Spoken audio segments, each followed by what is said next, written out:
Vale, pues bienvenidos y bienvenidas a esta nueva sesión de la Escuela Política de la Guillotina. Estamos hoy a 4 de marzo y vamos a dedicar el tema de esta tarde a reflexionar sobre la desigualdad en tiempos de la COVID-19. La verdad es que parece que la guerra de Ucrania se lo ha comido todo, pero persisten temáticas que estaban antes y que nos parecían fundamentales el abordarlas, ¿no? No solamente porque también la desigualdad va a ser un elemento que habrá que analizar también con los acontecimientos bélicos, sino que nosotros os poníamos en el título la COVID-19 y nos parece que ha habido un proceso en estos últimos años que ha sido lo suficientemente significativo como para trabajarlo desde distintos puntos de vista, y nos parecía que el de la desigualdad era uno de ellos irrenunciable y además muy, muy importante. Por lo tanto, bueno, pues esta tarde vamos a centrarnos en esta temática y, bueno, pues tenemos con nosotros a una persona con la que contactó Juan. Juan, ¿anda por ahí? Hola. Juan, vale. Juan, si quieres nos presentas a Raúl, porque tú eres al fin y al cabo la persona que ha contactado con él y la que le conoce. Entonces, si quieres, le haces tú la presentación y luego ya retomo la moderación del acto, ¿vale? Perfecto, muy bien. Bueno, pues vamos a ver.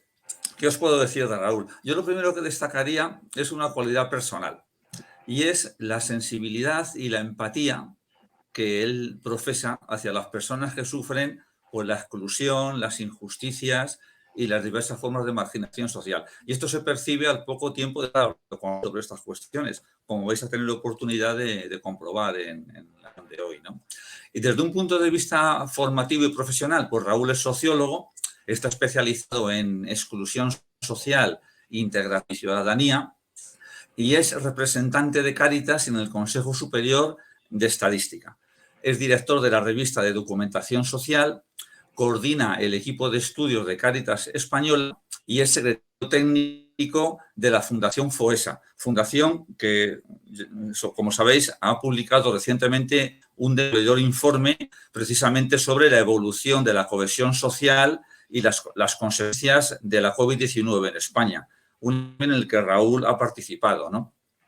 Pues además de este perfil, pues él comparte docencia desde lo social, desde la Escuela de Formación de Cáritas de Madrid, ¿no? Y colabora en diversos másteres en varias universidades de cooperación internacional, comunicación con fines sociales, etcétera, ¿no? Y ya por último, pues destacaría pues, una faceta más, que es el compromiso social altruista, y como ejemplo os comentaría que Raúl participa junto con otras personas en un proyecto interesante, un proyecto social y cultural que se llama La Libre del Barrio, ¿verdad, Raúl? Que está en Leganés. Es una librería asociativa en donde tienen lugar además por diferentes talleres, actos culturales, conciertos con cantautores reivindicativos, conferencias, etcétera, ¿no? Entonces, si tuviéramos oportunidad a lo largo de la charla, pues no estaría de más que nos comentaras un poquito el proyecto para poder conocerlo, ¿no? Entonces, en este sentido, pues este proyecto tiene relación pues con valores y objetivos que modestamente pues también intentamos desarrollar desde la escuela política, ¿no? Aquí pues también denunciamos, analizamos, intentamos entender el mundo en el que vivimos y, como decimos desde la escuela, pues es comprender pues para transformar, ¿no? Entonces, bienvenido, Raúl, estás entre amigos y siéntete, iba a decir como en tu casa, efectivamente que estás, pero siéntete como si estuvieras en la libre. Muy bien. Muchas gracias, Juan. Muy bien. Pues ya ha presentado Raúl. Vamos a arrancar el trabajo de la tarde. La idea, Raúl, me imagino que te comentó Juan, que habitualmente solemos hacer dos partes. Una parte en la que tú vas exponiendo contenidos que consideras de interés, y luego una segunda parte en la que hacemos un coloquio abierto con la gente que nos hemos conectado esta tarde. Entonces, bueno, pues para articular tiempos, pues tú tendrías como 3/4 de hora, 1 hora como mucho, y luego pues nos daríamos otras 3/4 de hora para el diálogo, media hora, 3/4 de hora para el diálogo entre la gente que estamos aquí, ¿vale? Y la idea es que ahora son las 7:15 casi, No podemos acabar nunca después de las 9 menos algo, terminar como mucho, ¿vale? Entonces, pues nada, te pasamos la palabra, Raúl, y gracias por compartir con nosotros esta tarde. Nada, gracias a vosotros por la invitación. Es un gusto también estar compartiendo tarde con la escuela política, con personas interesadas en comprender lo que les rodea, comprender para transformar, analizar para transformar. Estamos al menos de momento en la misma línea por completo y también además compartiendo con amigos, ¿no? Así que un placer. Yo voy a intentar reducir mi intervención a 40-45 minutos porque creo que es mejor y sobre todo en un formato online no alargarla mucho y que luego podamos charlar y si ha quedado alguna cosa fuera pues ya la digo después, ¿vale? O vosotros me planteáis si hay que profundizar o lo que sea. Y yo tengo la costumbre de trabajar mucho con imágenes, así que voy a compartiros la pantalla para que en todo momento podáis seguir un poco lo que yo voy a ir contando basado en imágenes. Casi todo lo que trabajo son imágenes, fotografías, fáciles de visualizar, y a veces trabajo con algún gráfico que tiene algún dato. No os preocupéis. Todos los gráficos, los pocos gráficos que yo introduzco, los explico, ¿vale? Con lo cual no os preocupéis si no lo veis, porque lo importante es la esencia de lo que demuestra, ¿no? Al final pongo el gráfico para que penséis, o sea, para que veáis que no me lo estoy inventando, ¿no? Que no se me ha ocurrido ese porcentaje, ¿no? Sino para que lo veáis directamente.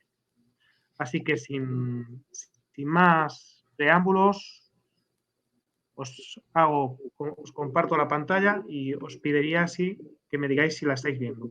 Sí, estupendo.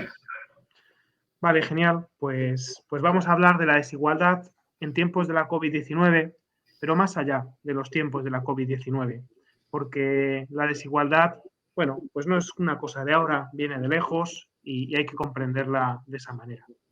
Y para hablar de la desigualdad, yo he preparado 6 bloques, 6 puntos. Hablar de la desigualdad de origen, hablar de una crisis, esta, la de la COVID-19, que amplifica la desigualdad, hablar de la desigualdad como la raíz de la pobreza y de la exclusión social, de las nuevas brechas de la desigualdad o de las antiguas, hay de todo tipo. Hay brechas nuevas y brechas que vienen de muy atrás.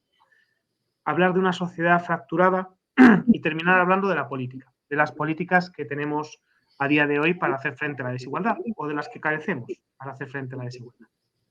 Así que, si os parece, vamos allá. La primera imagen que os comparto es una imagen que hemos visto hace poco.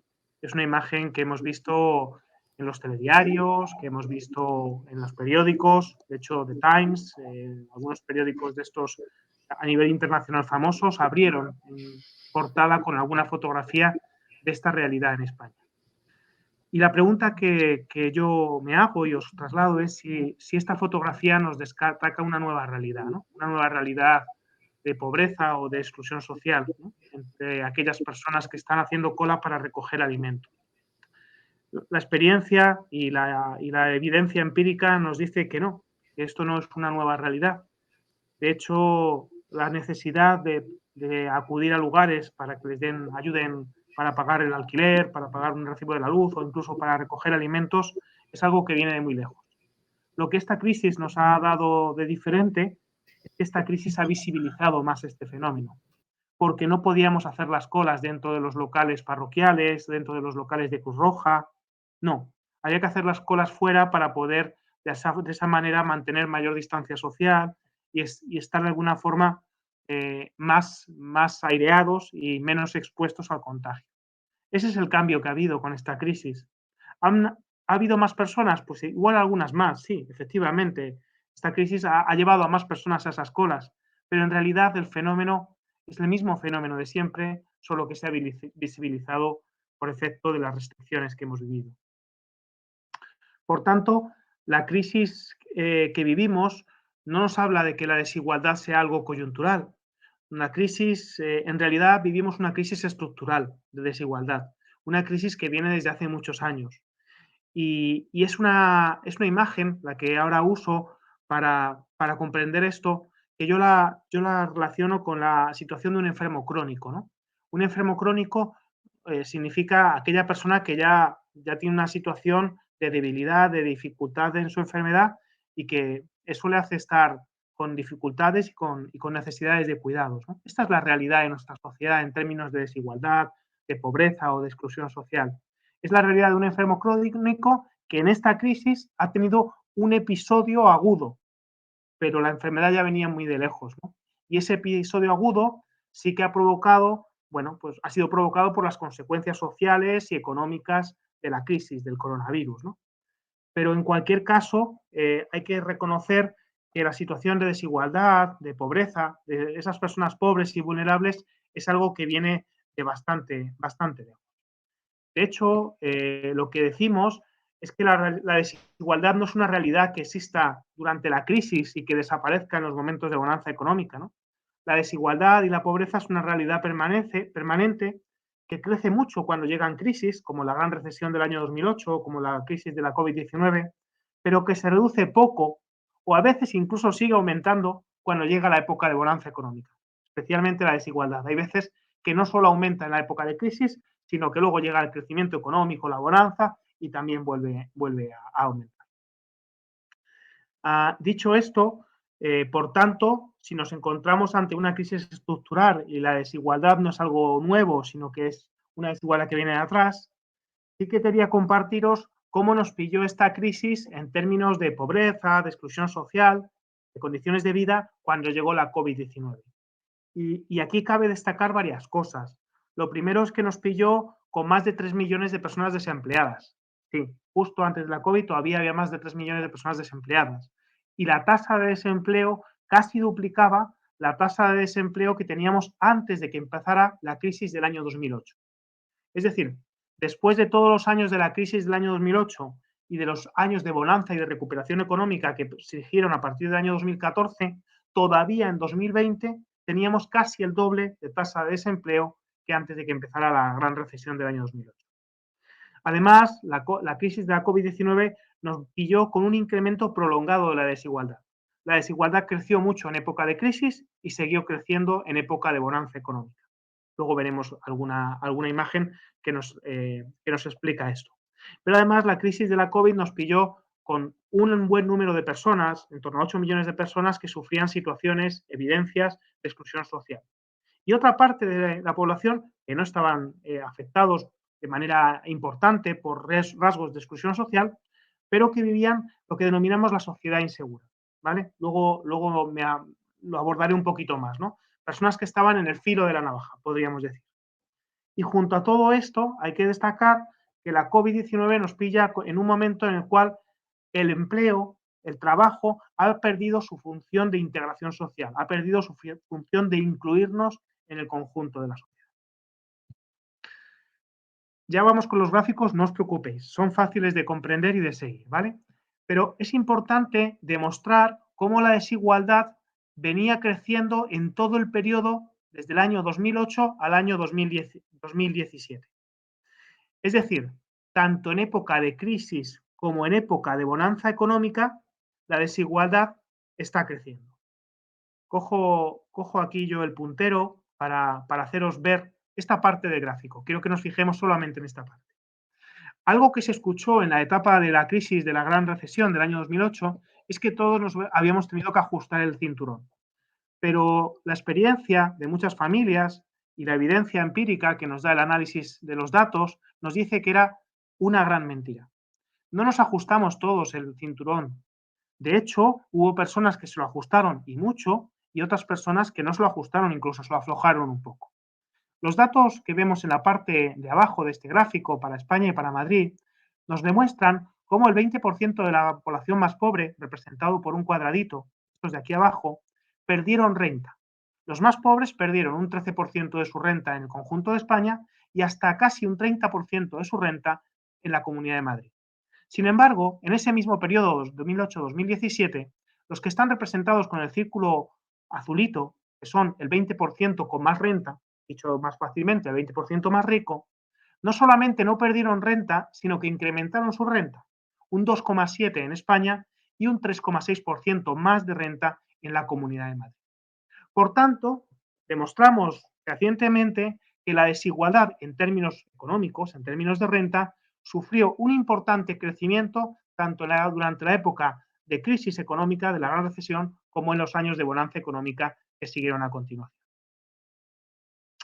Quito el puntero para pasar y para describir cómo nos encontrábamos en términos de cohesión social antes de que llegara la crisis de la COVID-19. Esta imagen, esta ilustración, esta infografía, lo que pretende es destacar, bueno, 4 tipos de sociedad, ¿vale? Vamos a empezar por la sociedad esta de azul, ¿no? Luego veremos dónde nos situamos cada uno de nosotros, ¿no? La sociedad de las oportunidades es la sociedad mayoritaria, ¿no? Podríamos hablar, es la sociedad con bienestar completo en nuestro país. 32 millones de personas viven de esta forma, ¿no? Son personas que sienten tener razón en sus ideas y en sus prácticas cotidianas, que se sienten cómodas con lo que hacen, con cómo viven, que consumen sin conciencia en muchas ocasiones, no todos, pero hay veces que se consume sin conciencia, y que cada día están practicando menos la empatía y la solidaridad. De alguna forma es una sociedad de las oportunidades, estoy generalizando, obviamente, que mira, que mira o no mira directamente a las otras sociedades, ¿no? Que está ensimismada y que le cuesta hacerse cargo de que hay personas en una situación diferente. El siguiente punto en este mapa de la cohesión social sería la sociedad insegura, ¿no? Es esta parte de la sociedad que yo decía que están en el filo de la navaja, ¿no? Que temen que la próxima sacudida les puede hacer caer del lado de la pobreza o del lado de la exclusión social. Y cuando escribíamos esto y cuando generábamos esta imagen no había llegado la crisis de la COVID, ¿no? Pero esa cualquier sacudida llegó mucho antes de lo que podíamos esperar y ha producido precisamente eso. La mayor parte de las personas que han pasado de estar medio bien a estar mal formaban parte de esta sociedad insegura, ¿no? Personas con empleo precario, insuficiente, con futuro incierto, ¿no? Y es una parte de la sociedad que cada vez ve más lejos el poder llegar a formar parte de la sociedad de las oportunidades. Y luego llegaríamos a 2 sociedades que conforman lo que denominamos la parte de la sociedad excluida, las sociedades de exclusión social. Y las separamos en 2 trozos, la sociedad estancada y la sociedad expulsada. Obviamente la sociedad expulsada es el último espacio de la exclusión social, ¿no? Las personas que viven en la supervivencia pura y dura como objetivo cotidiano. El sistema de protección social ya ni siquiera está orientado hacia ellos, ¿no? Son personas que están fuera de incluso de los sistemas de protección. Hablamos de personas inmigrantes, muchas de ellas en situación de irregularidad administrativa.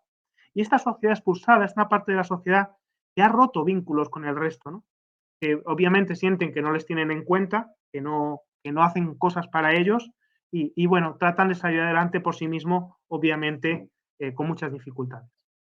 Y en una situación de menor gravedad, pero también en situación de vulnerabilidad y exclusión social, encontramos a 6,7 millones de personas que componen lo que denominamos la sociedad estancada, ¿no? Una sociedad que ya desconfía de los acomodados de la sociedad, que desconfían incluso de las instituciones, porque aunque son los que más necesitan de las instituciones, muchas veces son los que menos reciben de esas instituciones. Y daremos datos y pondremos ejemplos de esta afirmación que estoy haciendo. Es una parte de la sociedad que lleva tiempo pidiendo abrigo, ¿no? Y que sigue viviendo a la intemperie y que no se encuentra de alguna forma acogida o tenida en cuenta por el resto de la sociedad. De esta forma, hemos cubierto el primero de los puntos, el que nos hablaba de esa desigualdad de origen, de esa crisis estructural de la que venimos, ¿no? Y llegamos a un segundo punto, que es el punto que tiene que ver con una crisis que amplifica la desigualdad. Y echando mano de otra imagen, yo me gustaría comparar lo que estamos viviendo en esta crisis con lo que se vivió en el Titanic hace mucho tiempo. Obviamente con las distancias obvias, pero creo que es una imagen que nos puede ayudar a comprenderlo. Los que viajaban en el Titanic, todos viajaban en el mismo barco, todos de alguna forma hacían el mismo trayecto. Todos pensaban que el Titanic era casi indestructible, o indestructible prácticamente. ¿Cabía la posibilidad de que hubiera un iceberg y chocáramos contra él? Había, pero era muy poco probable. De igual manera, la sociedad de enero del año 2020 era una sociedad que se sentía bastante imperturbable ante cualquier dificultad o ante cualquier riesgo. Es verdad que todos viajábamos en el mismo barco de esa sociedad y es verdad que la mayor parte de nosotros veíamos poco poco posible o poco probable que llegara un virus y creara una pandemia a nivel general, global, a nivel mundial, y nos hiciera quedarnos en las situaciones que nos hemos visto. Y sin embargo, el iceberg impactó contra el Titanic y el COVID, ese virus pandémico, llegó a nuestra sociedad. Cuando el iceberg impactó con el Titanic, el viaje acabó para todos. Nadie se salvó de esa situación, de ese impacto, ¿no? Tanto los viajeros de primera como de segunda como de tercera clase. Sin embargo, hubo una diferencia muy grande en esos viajeros. La inmensa mayoría de los viajeros de primera clase sobrevivieron, porque tenían su bote salvavidas asegurado. Sin embargo, la mayor parte de los viajeros de segunda y de tercera clase murieron ahogados, porque no tenían botes salvavidas para ellos. De hecho, bueno, no me profundizo mucho más. Lo que nos ha pasado en esta crisis ha sido prácticamente lo mismo, ¿no? Hablando de las distancias. A pesar de viajar todos en el mismo barco y a pesar de que todos nos tuvimos que quedar en nuestra casa con restricciones, el impacto no ha sido el mismo. Las personas más acomodadas, con mayor bienestar, tenían su bote salvavidas. Los más pobres, las personas más vulnerables, los más excluidos, no tenían botes salvavidas y han pasado esta situación con muchas más complicaciones. Este es el motivo por el cual decimos que esta crisis ha amplificado la desigualdad. El impacto ha sido muy, muy desigual. Sin embargo, para comprender esta desigualdad, quería hacer una pequeña referencia a cómo la desigualdad se encuentra en la raíz de la pobreza económica, pero también de la exclusión social. Podríamos decir que la pobreza no tiene que ver casi nada con la insuficiencia de los recursos, al menos en nuestra sociedad. La pobreza tiene su origen en la desigualdad, ¿no? La pobreza se enraiza en aquellas situaciones, en aquellas estructuras que no hacen nada por compensar la desigualdad de partida, que no hacen nada para compensar el aumento de esa desigualdad a lo largo de las generaciones. Por tanto, esa desigualdad se ha ido enquistando en nuestra sociedad y formando parte de la estructura y de los cimientos de nuestra sociedad. Cuando hablamos de pobreza, lo relacionamos con la imagen de la izquierda, clarísimamente. Sin embargo, la pobreza económica es solamente una parte de las dificultades o de los problemas de las condiciones de vida de la población. Por eso es muy importante abrir nuestra mirada y superar la mirada a la pobreza para trasladarla a una mirada hacia la exclusión social. Una mirada que sería la de la imagen de la derecha. Esa mujer que no es que le sobre el dinero, tiene una pensión justita, pero como tiene su casa pagada, pues va mes a mes sin problemas económicos serios. Sin embargo, es una mujer que tiene otras muchas dificultades, que tiene problemas de soledad, porque han ido falleciendo la mayor parte de su red social, que tiene problemas de aislamiento, porque le cuesta salir a la calle, porque vive en un cuarto sin ascensor, que tiene problemas de salud y no tiene a veces apoyo para realizar actividades de la vida diaria. Por ejemplo, cuando le da un lumbago, se levanta con el pijama y se acuesta con el mismo pijama, no puede cambiarse. Dificultades que nos hablan de otras muchas circunstancias importantes en las condiciones de vida y que nos amplían la mirada hacia la exclusión social. Por tanto, si miramos qué nos ha pasado en esta crisis en términos de cifras, lo que ha ocurrido es que hemos pasado de 8,5 millones de personas en exclusión social a 11 millones y de 4,1 en exclusión social más severa, o situaciones más graves, más difíciles, a 6 millones. Hablamos de personas que tienen afectadas diferentes elementos de todas estas dimensiones que estamos viendo. La vivienda, la salud, la educación, la soledad, el conflicto social, obviamente también la pobreza económica, el empleo, pero también la participación social, política, es decir, ese sentirse ciudadano y poder ejercer la ciudadanía. Por tanto, lo que encontramos a día de hoy es a muchas personas intentando salir de esas situaciones de pobreza económica y también salir de esas situaciones de exclusión social, pero no es fácil salir de esas situaciones. El proceso hacia la inclusión social muchas veces se parece a la imagen que estamos observando en este momento. Personas que hacen mucho, que trabajan, que se esfuerzan, que madrugan, que ponen de su parte para mejorar sus condiciones de vida, pero que intentan subir por una escalera que va hacia abajo. Esta situación, este difícil proceso hacia la inclusión social, se explica en muchas ocasiones por las propias trabas que la sociedad pone hacia quien se ha quedado fuera, hacia quien se ha quedado al margen de la sociedad e intenta retomar ese camino hacia la situación central y de integración. Y también muchas veces responde a que intentamos resolver solo con una dimensión aquellos deterioros o dificultades que se han ocurrido en familias que han ido afectando a muchas dimensiones. Es como cuando intentamos que alguien dándole alimentos resuelva sus problemas. O incluso es cuando a alguien intentamos que alguien dándole solo una renta mínima ya resolvamos sus problemas, ¿no? Son muchas más dificultades las que han ido acumulando y son todos esos elementos que han ido acumulando, relacionales, educativos, de vivienda, los que hay que trabajar para poder hacer que esa escalera que impide que suban se pare un poquito y les permita hacer un ascenso y un proceso de inclusión social. Llegamos ya al cuarto de los puntos. Luego tendremos oportunidad de profundizar, de comentar, de compartir, ¿eh? Yo intento ser ligero para que sea algo agradable y no muy rollo.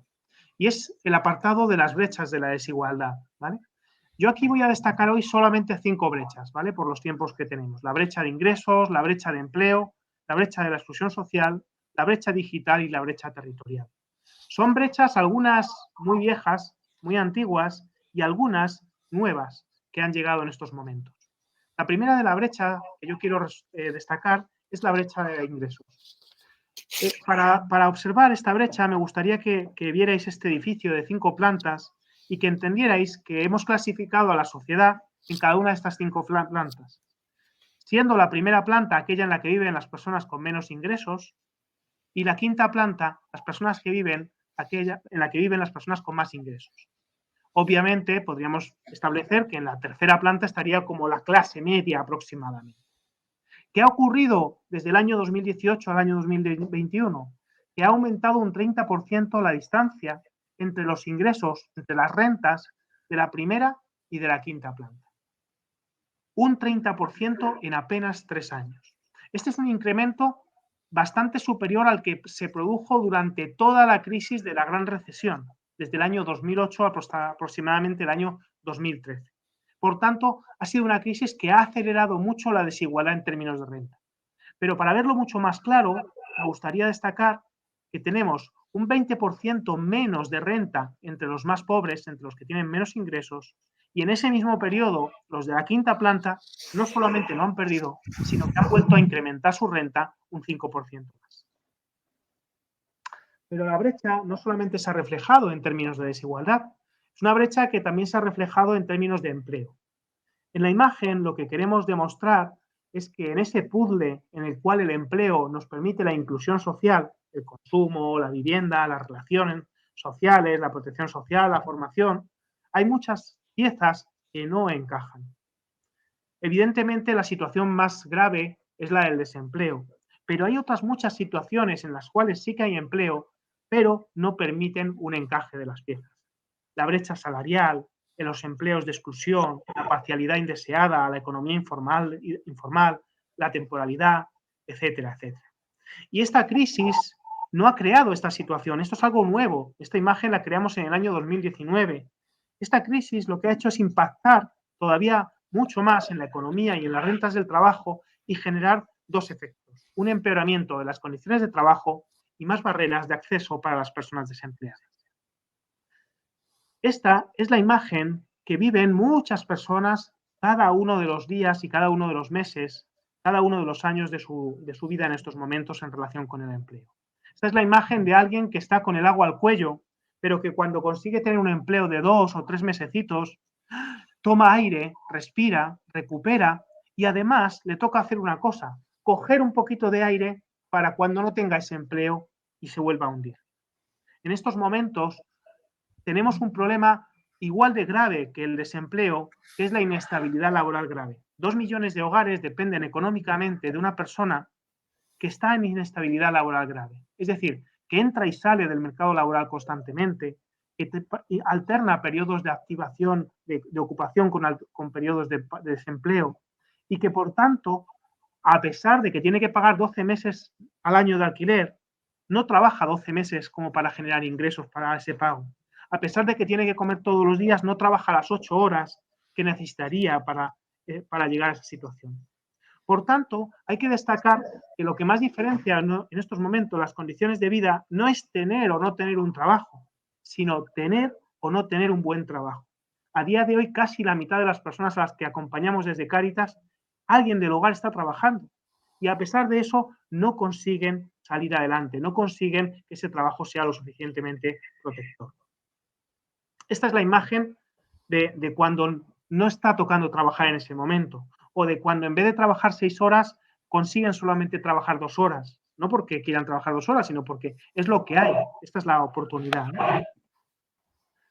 Y el extremo de esta situación es la realidad de 600.000 familias que además de no tener un empleo para conseguir rentas del trabajo, tampoco tienen ni un ingreso mínimo vital, ni una prestación por desempleo, ni una renta mínima autonómica que les permita saber tener una cierta estabilidad de ingresos, saber que ingresan, aunque sean 500 euros, que van a ingresar esos 500 euros. No, tenemos 600.000 familias sin esa seguridad. La siguiente brecha que yo quiero destacar es la brecha de la exclusión social. Ya hemos hablado un poquito de ella antes, pero lo que quiero destacar con esta nueva imagen es que el crecimiento de la exclusión social sobre todo se ha producido entre la exclusión social severa. El color verdecito de abajo nos indica que hemos pasado de un 8,6% de la población en exclusión severa a un 12,7%. Esto nos preocupa especialmente porque no solamente hemos perdido espacio de integración y por tanto de bienestar completo, sino que hemos aumentado la bolsa, el espacio de quienes peor están. Es verdad que la exclusión moderada se ha incrementado, pero no tanto como lo que se ha incrementado la exclusión severa. De hecho, la exclusión severa ha crecido en 2 millones de personas en prácticamente 3 años. La siguiente brecha que quiero destacar es una brecha nueva. Bueno, bastante nueva, vamos a decir, y es la brecha digital, ¿no? Esta crisis ha acelerado la digitalización de la sociedad y ha creado una nueva brecha de desigualdad porque ha de alguna forma dificultado muchas cosas a aquellas personas que estaban en apagón tecnológico. ¿Qué significa el apagón tecnológico? Pues significa que nos falta alguna de estas 3 llaves para abrir la puerta digital. Esta puerta digital solo se abre si tenemos las 3 llaves. Y esas 3 llaves a día de hoy son dispositivos, conexiones y competencias. Si tenemos los dispositivos adecuados, si tenemos la conexión suficiente y si tenemos las habilidades y competencias, entonces podremos abrir estas 3 llaves. Sin embargo, hay muchas personas que carecen de alguna de estas llaves, incluso algunas carecen de las 3. ¿Carecer de los dispositivos a día de hoy cuando todos tenemos un smartphone? Sí. Es verdad que el smartphone nos permite hacer muchas cosas, pero el smartphone no nos ha permitido seguir las clases del colegio a muchos niños. Para eso se necesitaba otra herramienta. El smartphone muchas veces no permite hacer una formación online. El smartphone muchas veces no permite hacer cosas de un teletrabajo.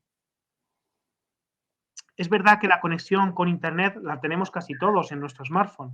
Sin embargo, no es lo mismo una conexión para mandarnos WhatsApp y recibir un vídeo de 30 segundos que una conexión que nos permite hacer seguir las clases del cole o nos permite hacer una formación online. Y de igual manera, hay otra llave que es muy importante, que es la de las competencias. El saber manejarse, saber de alguna forma poder aprovechar ese espacio digital, ¿no? Esas competencias les faltan a muchas personas y aquí incluso las personas mayores son uno de los sectores, que tienen todavía más dificultades. Por tanto, hablamos de que la brecha digital se ha convertido en un nuevo factor de exclusión social y, por tanto, de desigualdad. Y a día de hoy nos preocupa especialmente 800.000 familias que han perdido ya oportunidades educativas, formativas, de conseguir un empleo, incluso de relación con la administración pública por la brecha digital. Porque hemos perdido la capacidad de poder hacer una petición de manera presencial. Y hay personas que han tenido incluso dificultades para pedir el ingreso mínimo vital por esta brecha digital. Esta brecha digital no es exclusiva de las personas que peor se encuentran, pero es verdad que es más grande, y lo podemos ver en el gráfico de la derecha, cuanto más avanzamos en posiciones, en situaciones de exclusión social. Además de mejorar el acceso a esas 3 llaves de dispositivos, conexiones y competencias, es importante no olvidar que necesitamos seguir manteniendo la puerta no digital. No sabemos cuántos años, pero sí que sabemos que no podemos carecer de una puerta no digital cuando todavía hay personas, familias, que no tienen eso asegurado. Porque si no, estaremos cerrando la puerta de acceso a muchos derechos a muchas personas que todavía no están conectadas en esas 3 llaves de la brecha digital. Junto a todo esto, me gustaría sumar una brecha, y es la brecha territorial. Y es que esta crisis lo que ha hecho es incrementar las distancias entre los diferentes territorios. Es verdad que siempre han existido distancias. De hecho, el arco sur mediterráneo es uno de los espacios donde más se acumula la exclusión social. ¿De acuerdo? A pesar de ello, a pesar de que eso ya viene existiendo, estas distancias han crecido y tenemos polos de menos exclusión social, como sería el de Asturias o País Vasco, en torno al 16%, y polos con mucha exclusión social, como pueden ser el caso de Canarias o el caso de Cataluña. Luego, si te queréis, también podemos entrar a observar un poco más el foco, poner la lupa sobre determinados territorios. No quiero enrollarme mucho, pero sí que querría hacer una referencia a la salud mental. Todos, durante esta crisis, hemos sufrido ese impacto en nuestro estado de ánimo. Sin embargo, ese impacto en el estado de ánimo ha sido desigual también. Ha sido desigual porque ha afectado más a aquellas personas que vivían situaciones más vulnerables. De hecho, la salud mental ha pasado de casi el 9% a más del 14%, y las personas que más han acusado esos problemas de trastorno de salud mental diagnosticada han sido aquellas personas que sufren situaciones de pobreza o de exclusión social. No quiero enrollarme mucho, luego si queréis hablamos un poco de la vivienda, pero creo que es el momento de pasar al punto de la sociedad fracturada. Esta imagen que estoy compartiendo ahora, lo que trata de observar es cómo la distancia, cómo esa brecha entre una parte y otra de la sociedad sigue creciendo. Se incrementa la fractura social y se incrementa por varios motivos, por múltiples motivos, pero yo querría destacar 3, que son el género, la edad y el lugar de origen. Para hablar de la primera de las brechas, de la brecha de género, cabe destacar cómo se ha incrementado la pobreza más en aquellas familias encabezadas por mujeres. Hemos visto cómo los hogares sustentados por mujeres pasaban de una afectación de un 22% de pobreza a un 28%. Un incremento que es el doble del que se ha registrado en los hogares sustentados por hombres. Pero no solamente este impacto se ha producido en términos de pobreza monetaria o de pobreza económica, sino también se ha producido en términos de exclusión social. La exclusión social en los hogares encabezados, sustentados principalmente por mujeres, ha pasado del 18 al 26%, en solo 3 años, del 18% en 2018 al 26% en 2021. Este incremento multiplica por 2,5 el incremento que se ha registrado en el mismo periodo en el caso de los hombres, que han pasado del 15 al 18. Este incremento de la desigualdad, cabe destacar además que ha pasado bastante ausente de los debates tanto en medios políticos como en medios mediáticos, como en términos mediáticos, ¿no? O sea, la brecha de género, a pesar de saber que existe, solamente hay algunos pocos que la niegan, ¿vale? A pesar de saber que existe, de que tenemos evidencia empírica que nos la demuestra, no solamente no se ha reducido, sino que se ha incrementado y ha sido un elemento del que se ha hablado muy poquito. Junto a este, es importante hablar de la brecha de edad, ¿no? Nos encontramos a cómo la edad hoy en día es un factor de exclusión en sí mismo, ¿no? Hay 2,7 millones de jóvenes entre 16 y 34 años afectados por rasgos de exclusión social. Personas que están teniendo muchos problemas para generar proyectos de vida que les permitan transicionar hacia la vida adulta, ¿no? Si en la imaginación todos pensamos que ir a la vida adulta pasa por tener un trabajo más o menos estable, por poder acceder a una familia, por poder formar una familia y tener hijos, en la práctica lo que tenemos es una juventud sin empleo o con empleos temporales y precarios y por tanto sin posibilidades de emancipación, de sustentar una vida independiente, una familia, sino que más bien es lo contrario, ¿no? hemos observado cómo 600.000 jóvenes pasaban en 3 años, de 2018 a 2021, a sufrir situaciones de exclusión social. Esta pobreza de las nuevas generaciones significa una importante ruptura del contrato social que no se está respetando. Una importante ruptura porque nuestros jóvenes están pagando las consecuencias de ese incumplimiento del contrato social. Y muchos de ellos ya han vivido 2 gomazazos, 2 golpes en muy poquitos años. Algunos los que les pilló la crisis anterior con 18 años, la están reviviendo ahora mismo con 29 o 30 años. Y para terminar este punto, me gustaría hablar de cómo esta fractura social también se ha incrementado por el lugar de las personas de nacionalidad extranjera, de aquellas personas que han nacido fuera de nuestra tierra, ¿no? Y es que esa población de origen extranjero se ha visto perjudicada en muchos frentes. Su tasa de desempleo ha sido el doble que la tasa de desempleo el incremento de la tasa de desempleo de la población extranjera ha sido el doble que el incremento de la tasa de desempleo de los nativos españoles.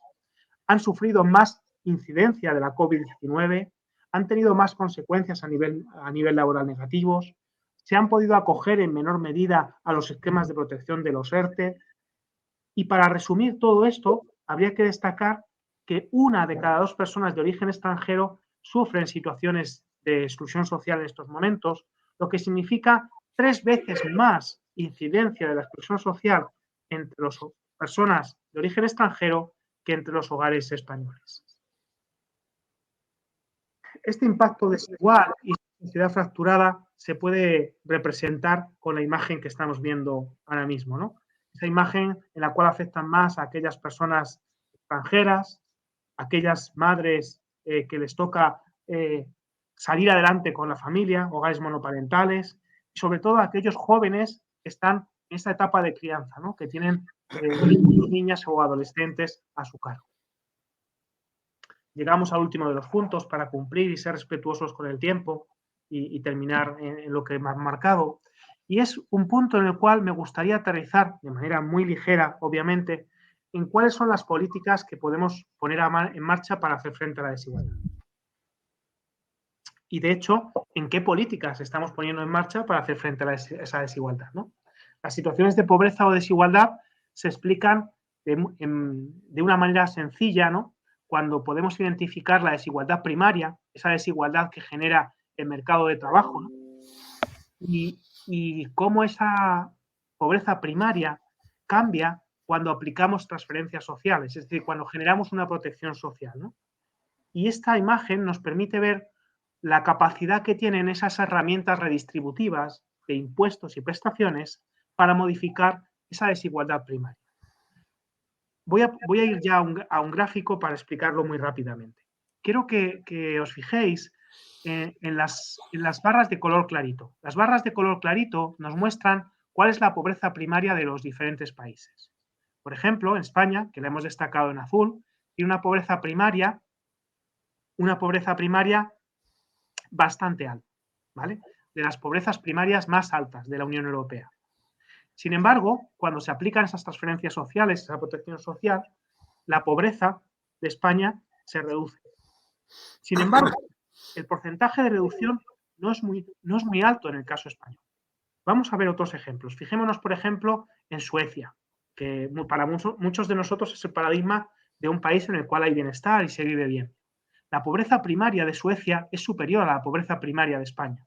Es decir, antes de que el Estado intervenga y genere ese intercambio de impuestos y prestaciones, la pobreza en Suecia sería mayor que la pobreza en España. Sin embargo, me gustaría que os fijarais qué ocurre cuando en Suecia, partiendo de esa pobreza primaria que hemos destacado, se aplican esas políticas sociales. El porcentaje de reducción de la pobreza en Suecia es muy grande. Es decir, existe una alta eficacia de las políticas redistributivas y, por tanto, una importante reducción de la pobreza. Este es un caso que podemos encontrar también en Irlanda, en Finlandia, en Bélgica, en Francia. Es decir, muchos de los países de nuestro entorno, a pesar de partir de tasas de pobreza primaria altas, cuando el Estado interviene, se reducen considerablemente. También hay países justo lo contrario, como es el caso de Rumanía, que parte de tasas de pobreza primaria muy altas y que cuando se produce esa protección social se reducen aún menos de lo que se reduce en nuestro país, como es España. ¿Y por qué se produce esto? O sea, ¿qué pasa en nuestro país para que esas transferencias, esa interacción no reduzca la pobreza o la desigualdad como debería? Lo primero que hay que destacar es que España se caracteriza por generar tasas de pobreza primaria elevadas, ¿vale? Fundamentalmente por cómo está diseñado nuestro mercado de trabajo, por el sistema productivo que tenemos, ¿vale? Pero además de tener esas tasas de pobreza primaria elevadas, las reducimos muy poco, a pesar de ese sistema de prestaciones e impuestos, precisamente debido a cómo este sistema de impuestos y prestaciones está diseñado. Pero además hay que destacar algo, y es que no invertamos mucho gasto público. Invertimos bastante gasto público, no de los que más, pero hay una buena inversión pública en las protecciones y en la protección social. Lo que ocurre es que no está bien orientado. Ese gasto no está bien orientado hacia determinados colectivos y hacia determinadas necesidades. Y esto lo vamos a demostrar a continuación. En esta imagen lo que hacemos es comparar cuánto gastamos en cada una de estas cosas con respecto a la Unión Europea. En cada una de estas cosas, la Unión Europea gasta 100.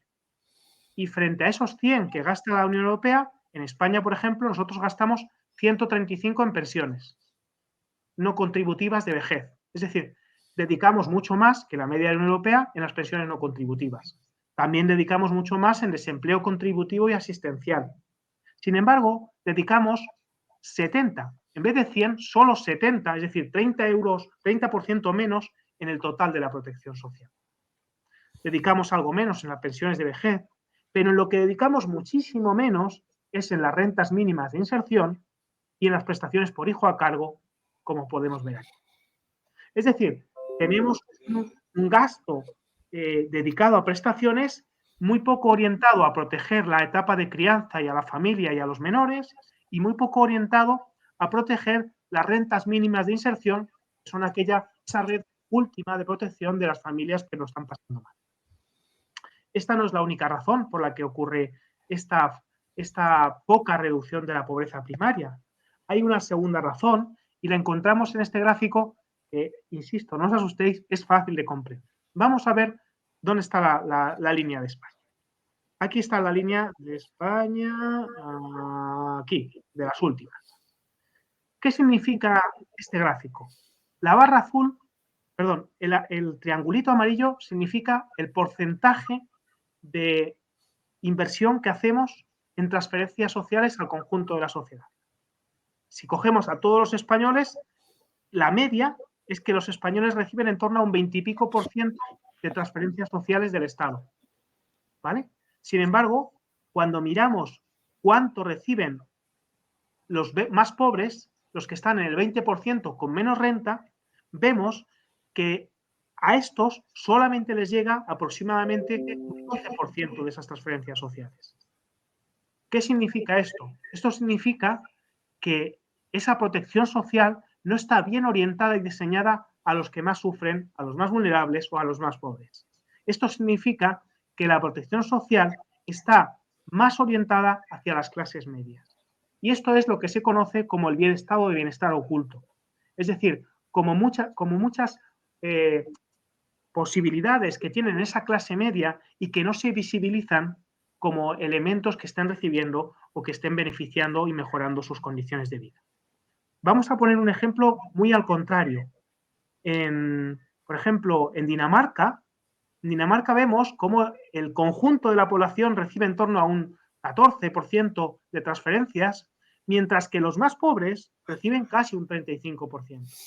Es decir, hay otras maneras de hacerlo. Podemos preguntar a Irlanda, podemos preguntar a Noruega, podemos preguntar a Alemania. Es decir, hay otras maneras de organizar ese estado de bienestar que no sea un estado de bienestar que favorezca mayoritariamente a las clases medias, sino que se reoriente hacia quienes más sufren y quienes más lo necesitan, que son las clases más pobres. Y termino ya para cumplir con el tiempo previsto. Y es desde un punto de vista más filosófico, ¿no? Pero muy aplicado, y es cuáles son las políticas que tenemos que aplicar para hacer frente a esa desigualdad. Y aquí hay una disyuntiva, políticas orientadas al interés general o políticas orientadas hacia el bien común, ¿no? Las políticas orientadas hacia el interés general se diseñan hacia el conjunto mayor de la población y son importantes. Por ejemplo, los ERTEs han permitido que 3,5 millones de personas no hayan caído en el desempleo, hayan mantenido su conexión con la empresa de origen. Sin embargo, entre la población acompañada por Cáritas, apenas un 3% ha conseguido verse en un esquema de un ERTE. ¿Por qué? Porque o no tenían trabajo antes de que llegara esto, o tenían los trabajos que terminaban los contratos y se quedaban fuera, o tenían los trabajos más precarios que han preferido esas empresas despedirles a meterles en ningún esquema de. Claro, si en vez de diseñar unas políticas pensando en eso, en ese interés general, lo hacemos en el bien común, esto habría hecho que ese escudo social hubiera empezado por tener en cuenta la realidad de los más pobres y que ese ingreso mínimo vital, en vez de tardar tantos meses en poder desarrollarse y aplicarse de manera eficaz, se hubiera desarrollado con la misma rapidez y agilidad que se hubieran desarrollado los ERTEs, como un ejemplo, o cualquier otra política diseñada más desde abajo, ¿no? Este es el cambio importante que desde nuestro punto de vista tenemos que realizar. Y ya para terminar, yo creo que es importante también terminar con un elemento positivo, ¿no? Y es que al mismo tiempo que hemos sufrido todos juntos, ¿no? Y que hemos visto cómo enfermábamos juntos, ¿no? También tenemos que ser conscientes de la capacidad que tenemos, ¿no? De la fuerza, de la capacidad para sobreponernos, para cuidarnos, para preservar la vida, ¿no? Y esa capacidad de, además de enfermar juntos, de poder salvarnos juntos, ¿no? Hubo una persona que decía que o nos salvamos en racimo o no nos salvamos, ¿no? Pues esta es un poco la lógica que yo creo que tendríamos que aplicar detrás de las políticas orientadas a la desigualdad, ¿no? Unas políticas orientadas desde el bien común y en el cual tengamos claro que o nos salvamos todos juntos o esta sociedad no se salva por completo, ¿no? Sino que sigue acumulando más fractura, más desigualdad y más distancia entre unas personas. Pues de esta manera creo que cumplo con los tiempos y terminaría la parte más y ahora pues vamos a lo que vosotros consideráis. Pues muchísimas gracias, Raúl. Muy interesante y puntualidad británica a las 20:00. Bueno, pues ahora, si os parece, abrimos el tiempo de debate, ¿vale? Así que, bueno, pues podéis lanzar vuestras preguntas o vuestras reflexiones, cosas que queréis añadir, que no han quedado claras y bueno, pues arrancamos cuando queráis. Premio para el que rompa el hielo. A ver, Carlos. Hola, Raúl. Muchísimas gracias. Ha sido muy aleccionador. Lo que pasa es que es muy triste escuchar todo esto. Y sobre todo cuando has dicho lo del ejemplo este de racimo, cuando desgraciadamente el único racimo que hay ahora son de bombas. Pero bueno, me gustaría saber si tenéis alguna evaluación hecha de que esa reducción en las prestaciones, qué porcentaje o qué incidencia puede tener tanto la burocratización que hay para obtenerlas como la brecha, sobre todo la digital. O sea, ¿hay algún estudio hecho sobre el tema y ver cómo se podría suavizar eso? Pues sí que lo hay, Carlos. No sobre todas las protecciones, sino que lo hemos hecho sobre la última de las protecciones, que ha sido el ingreso mínimo vital. Y ahí hemos preguntado cuáles eran las barreras, ¿no? que tenían las personas. No solamente lo hemos preguntado así por ver, sino porque llevábamos mucho tiempo desde Cáritas acompañando a gente para que pudiera poder pedir ese ingreso mínimo vital. Mira, la primera vez que yo intenté entrar en la aplicación para pedir el ingreso mínimo vital lo hice con el móvil. A los 5 minutos me di cuenta que era absolutamente imposible con el móvil moverme por esa aplicación. Lo hice desde mi ordenador, desde el portátil mismo que os estoy hablando ahora mismo, y cuando llevaba como 15 minutos me di cuenta de que no sabía cómo seguir. No es que yo sea muy espabilado, pero tampoco me considero especialmente torpe, ¿no? se había diseñado un aplicativo para pedir el ingreso mínimo vital que era una gincana. O sea, que era ir pasando pruebas a ver si alguien conseguía acabar terminando pedirla.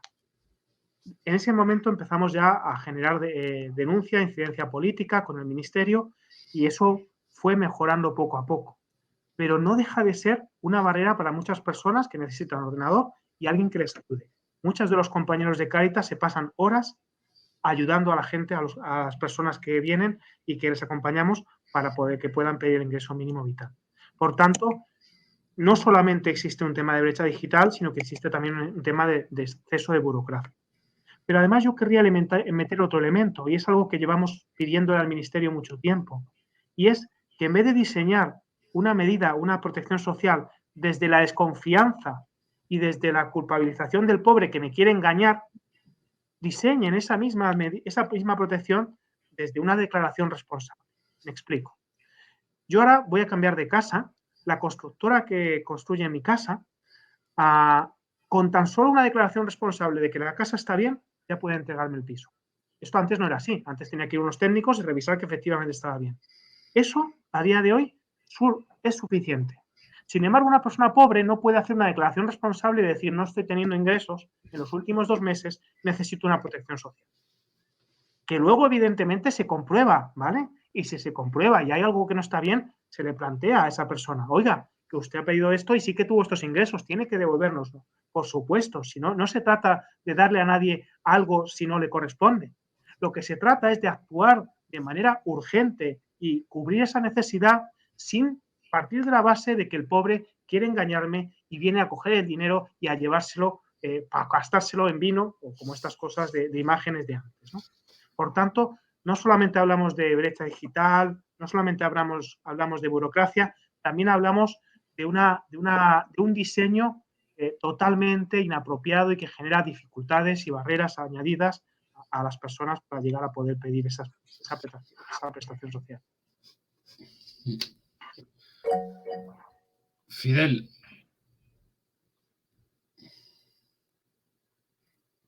no te oímos. Fidel, ¿has pedido la palabra? Ahora sí, ya no. Ahora sí, Fidel. Vale, que no, tenía dificultades aquí. Pues no, que es que estoy de acuerdo, además, eso yo lo he vivido en carne propia, no porque yo sea un marginado social, sino porque, o sea, tengo el caso de mi hermana, que como sabéis tiene un problema psiquiátrico, y entonces tampoco está excluida la mujer porque nos tiene a nosotros y tal, pero está todo hecho para que la gente más marginada, o sea, la gente que tiene más problemas, o bien sea de comunicación, o bien sea de pobreza en sí material, pero generalmente va unido. O sea, generalmente la persona marginada yo creo que también tiene problemas de inestabilidad por lo que sea, por circunstancias de la vida. Entonces, cada vez que mi hermana tiene que hacer una cosa más simple, como es las ayudas del Ayuntamiento de Madrid, que se hace todo ahora mismo digitalmente y por el móvil, resulta que es que no hay manera. Te encuentras con unas barreras que te encuentras, claro, que dice una excursión, por ejemplo, dice, vamos a ir a recorrer Madrid. Pues tienes que, como tu hermana o una familiar que sea, no tenga, esté un poco, que no ande bien, y mucho menos, claro, que no rija un poco de la cabeza, es que no hay manera humana de conseguirlo. Tienes que servir tú de puente, cosa que es totalmente demencial. O sea, habría que, de alguna forma, esos servicios sociales, acercarlos a esas personas. O bien, y ahí está la brecha digital y la no digital, porque para empezar, habría que decir, ¿y por qué se hace todo digital ahora? Porque es que esas personas, por lo menos, que vayan, porque si les pones ya lo que tú has dicho, Raúl, es que es una brecha tremenda, porque desde el momento ya que dices que exiges que tenga que ser por el móvil o por el ordenador, ya te quitas de encima, iba a decir, y hablando mal, toda la morralla, o sea, te quitas de encima a los que tenían que ir dedicado a eso. Entonces, es una cosa demencial. De falta de organización, ¿eh? Fíjate que eso es bien simple. Eso es decir, no, señor, presencial. en todos los puntos de servicios de mayores y tal, que pueda ir la persona marginada, la persona que no sepa comunicarse. Entonces, en palabras, pues decir, mire usted que yo, a ver, y por lo menos ayudarle. O sea, eso sí que lo veo Muy, claro. muy de acuerdo, Fidel. Y siguiendo con el ejemplo que ponías, imaginar que tenemos que hacer unas calles que sirvan para todos. Las tenemos que hacer accesibles para los que tienen más dificultades. Es decir, si una persona en silla de ruedas se mueve bien, mi madre, que es mayor pero anda, se va a mover bien. Yo, que soy joven y que no tengo a día de hoy todavía ningún problema de movilidad, me voy a mover bien. Sin embargo, el foco es distinto. Hago una calle para que la mayoría, que tenemos movilidad, nos movamos bien. Esa es la lógica que se aplica en muchas de las políticas que se diseñan. Se piensa desde la generalidad en vez de desde lo que necesitan una atención especializada. Sí. Bueno, gracias, Raúl. Iba a hacer un par de preguntas, Raúl, sobre algunos de los datos que has dado. Me parece que has dado el dato de que era un 13% la pérdida de promedio en España, pero en Madrid era un 30%. Es decir, duplicábamos la media del país.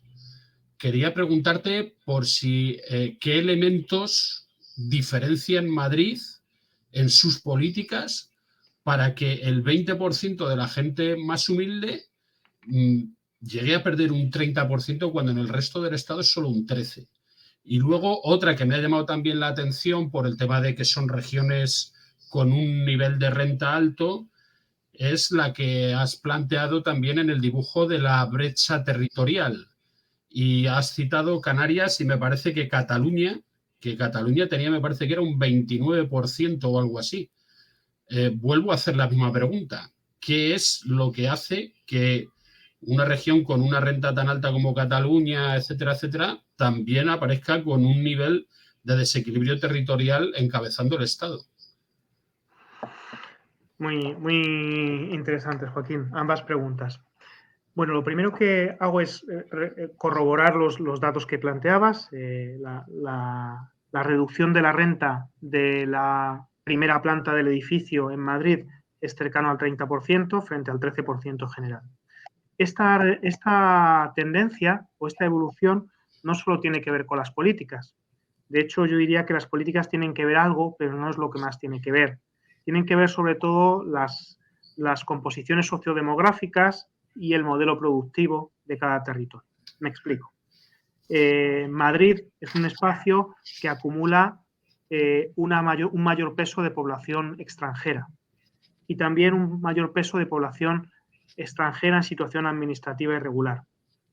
Esto hace que cuando vienen mal dadas, ya es un sector de la población vulnerable, y cuando vienen mal dadas son las que peor lo pasan, ¿vale?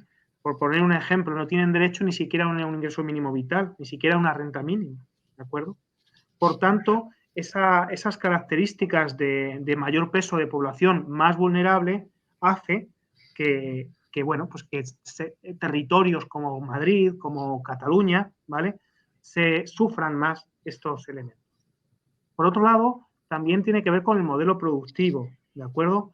Hay modelos productivos más basados en los servicios, más basados en el sector servicios, en el turismo, en la hostelería, que son mucho más expuestos a las coyunturas económicas. Esto es un caso, por ejemplo, como el de Madrid, como el de Cataluña, como el de Canarias, ¿de acuerdo? Y cuando viene una crisis, bueno, pues sufren más esa situación. Por otro lado, también tiene que ver con las políticas, efectivamente. No es lo mismo unas políticas de rentas mínimas como las de Navarra, como las de País Vasco, o como incluso las de un espacio mucho más humilde, como puede ser Castilla y León, ¿vale?, que tampoco es que sean unas rentas mínimas maravillosas, pero tienen una atención mayor de esas situaciones de carencia económica y, por tanto, amortiguan mucho más la insuficiencia de recursos de la población más pobre. Por tanto, es un conjunto de factores los que hacen que la Comunidad de Madrid se haya incrementado esta desigualdad y, sobre todo, que esa primera planta haya perdido más ingresos. Y hay que analizarlas de manera conjunta, ¿eh? Yo creo que no es adecuado señalar solamente uno de esos factores, influyen todos y muchos más de los que yo he citado, ¿no? pero al final es un conjunto de ellos, ¿no? Prosigo con la cuestión actual, la cuestión de Cataluña tiene que ver con ahora, cómo ha incrementado la desigualdad territorial y cómo Cataluña se ha situado al mismo nivel que Canarias. Y es que Canarias ya estaba con un nivel de exclusión muy alto, lo ha empeorado, pero Cataluña no tenía un nivel de exclusión tan alto. O sea, en Cataluña se ha producido la tormenta perfecta, ¿vale? ¿Qué significa la tormenta perfecta? En primer lugar, es un territorio que depende mucho de las rentas del trabajo. Por su composición demográfica, se depende mucho, es una población mucho más joven, en edad activa, y se depende mucho más de las rentas del trabajo. No es como una población de Galicia o Asturias, donde se depende menos de las rentas del trabajo. Hay muchas más personas en Asturias o en Galicia mayores y, por tanto, con pensiones estables que no modifican los ingresos sustancialmente a pesar de que vengan crisis como la que ha venido.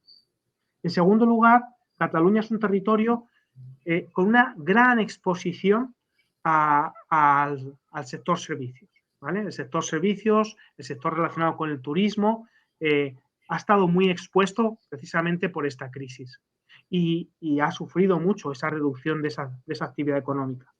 Pero además, dentro de lo que es el sector turismo, por ejemplo, es una comunidad que en los últimos años ha balanceado el peso de sus clientes de fuera de España mucho mayor hacia el cliente interno. ¿Esto qué significa? Que si en la Comunidad Valenciana van 6 personas de España y 4 de fuera, en Cataluña últimamente van llegando 8 fuera de España y 2 de España. ¿Qué ha pasado en los últimos años? Que Valencia ha mejorado sus cifras económicas porque el cliente interno ha funcionado muy bien y ha compensado un poquito las pérdidas que habíamos tenido durante la crisis económica, durante la época de confinamiento más estricta. Sin embargo, esta compensación no se ha producido en Cataluña por esa pérdida del cliente interno.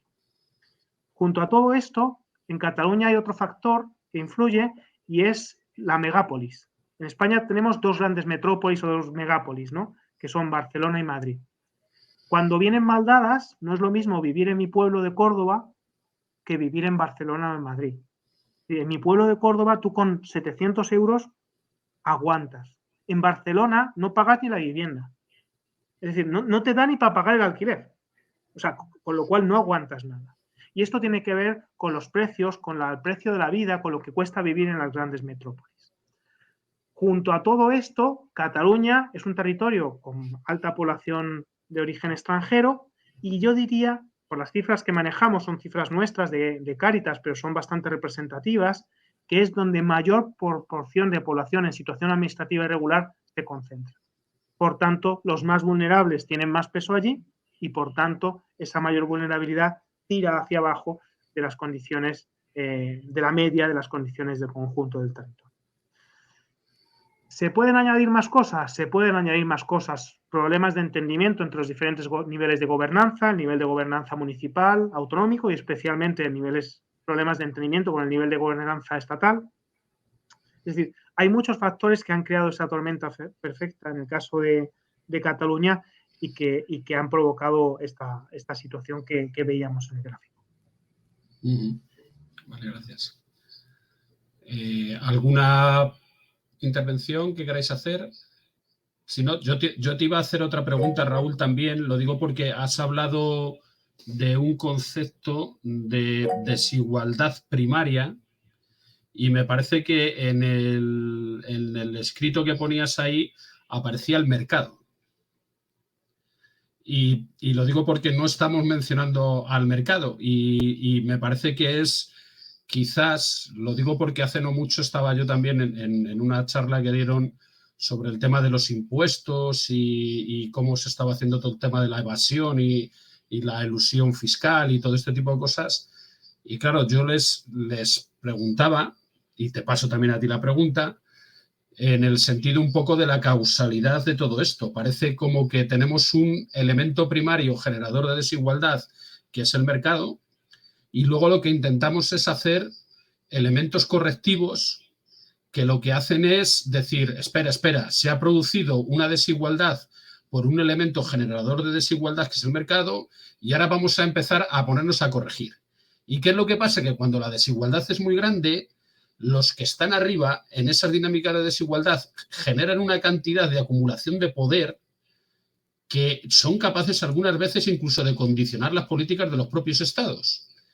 Y entonces, yo el planteo que me hago un poco respecto a esto es que hemos normalizado que hay un terreno de juego en el que nos tenemos que mover, que es ese terreno de esa redistribución que hace el Estado a través de las herramientas que has citado, pero parece como que hemos perdido la capacidad de enfrentar la dinámica que lleva el mercado. Y sobre ese instrumento te querría preguntar, porque la sensibilidad que tengo, ya no solamente haciendo el análisis social y de los instrumentos de los que nos valemos, sino incluso de las reivindicaciones de los colectivos en las calles. Ya estamos hablando de rentas mínimas, de salarios mínimos, de no sé qué mínimo, todo es mínimo, absolutamente mínimo. Entonces, nos hemos convertido en una sociedad de mínimos que lo que está aceptando esa dinámica de desigualdad primaria. No sé qué nos puedes contar de esto, desde dónde se realizan esas batallas, si esas batallas las está dando alguien o no. Algo sobre eso, si nos puedes comentar algo, Raúl. Y perdonar porque he hecho dos preguntas y he visto Juan y Carlos habían pedido la palabra. Bueno, pues enseguida les damos paso, Joaquín. Muy interesante la pregunta que planteas y me permite profundizar en uno de los elementos que había pasado de puntillita sobre él. Efectivamente, la desigualdad se genera fundamentalmente en el mercado y estamos ante un mercado que cada día genera más desigualdad. O sea, se ha producido una dualización del mercado laboral. Yo me considero de los trabajadores indefinidos, que trabajo 8 horas, trabajo 12 meses, tengo seguridad, mi nómina a final de mes en mi bolsillito, todo bien. Y además un salario o por encima del ingreso del salario mínimo, perfecto. Sin embargo, cada vez hay más personas que no tienen estas condiciones laborales. Cada vez hay más personas que están en esa situación de inestabilidad laboral que hablábamos antes, ¿no? Por tanto, cada vez el mercado genera más desigualdad. No solamente la genera el mercado, también la genera, de alguna forma, la acumulación de capital que hay previa a la generación de las rentas del trabajo, ¿vale? Por tanto, España tiene las dos condiciones. Primero, unas condiciones de acumulación de capital muy desigual, que vienen probablemente de una trayectoria de grandes propietarios y de muchas personas sin propiedad, ¿de acuerdo? Pero a eso se le añade un mercado laboral que cada día genera más desigualdad.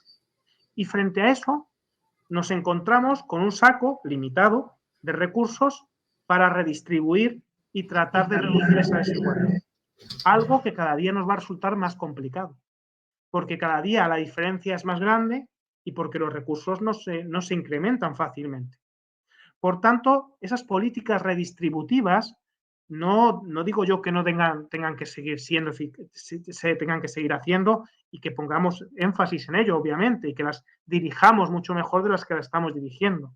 Pero además de eso, tenemos que generar unas políticas que sean previas. Y es cuando hablamos de la predistribución. Ya no de la redistribución, sino la predistribución. Esto significa intentar que no se genere esa gran desigualdad que se está generando e intentarlo por la vía del mercado de trabajo, es decir, regulando ese mercado de trabajo, permitiendo transiciones en los sistemas productivos hacia sistemas productivos que generan menos desigualdad, es decir, actuando antes de que esa desigualdad ocurra. ¿Cómo podemos hacer más políticas predistributivas? Actuando en la educación. No he entrado en la desigualdad en la educación. Es un tema muy interesante, pero que da para una charla, todo eso da para una sola charla, ¿de acuerdo? Lo de la igualdad de oportunidades, yo querría creer en ello, pero la realidad nos dice que no existe a día de hoy.